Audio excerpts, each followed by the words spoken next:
कुछ लोगों के मन में ये सवाल रहता है कि इंडेक्स फंड किन लोगों के लिए सही है।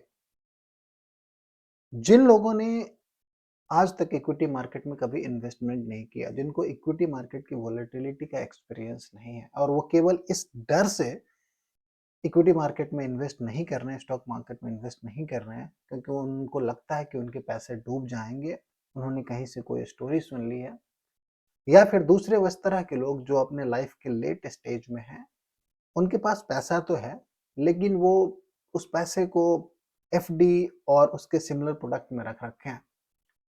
अब इन दो तरह के लोगों के लिए जो इंडेक्स फंड का इन्वेस्टमेंट है या इंडेक्स ईटीएफ का इन्वेस्टमेंट है, वो बहुत ही सुटेबल प्रोडक्ट दिखता है। क्यों? क्योंकि इंडेक्स फंड सबसे पहले आपको एक कॉन्फिडेंस देता है कि आपका पैसा नहीं डूबेगा। उसके अपने अलग अलग रीजन है, शॉर्ट वीडियो में नहीं बताया जा सकता, लेकिन इंडेक्स फंड में इस बात की ऑलमोस्ट गारंटी होती है कि आपका पैसा नहीं डूबेगा।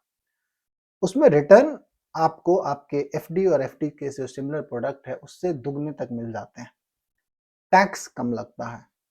तो लोगों को जो डर बना हुआ है कि उनका पैसा डूब जाएगा, उन्होंने कभी इन्वेस्ट नहीं किया, मार्केट बहुत ऊपर नीचे होता है, गिर गया तो पैसे रिकवर होंगे कि नहीं होंगे, इन सारे सवालों का जवाब देता है इंडेक्स फंड। और उसमें सबसे कोर कंसेप्ट और की जो है वो ये है कि लोगों का कॉन्फिडेंस कि 50 कंपनी में अगर निफ्टी 50 में कोई इन्वेस्ट करता है या निफ्टी मिड कैप में करता है तो 100 कंपनीज में उनके पैसे लगे होते हैं।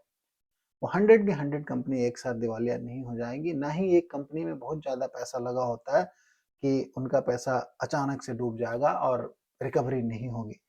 तो इस तरह की प्रॉब्लम को एड्रेस अगर किसी को करना हो तो उनके लिए इंडेक्स फंड और index ETF best suitable product है स्टार्ट करने के लिए। Thank you so much for watching. If you like, please like this video.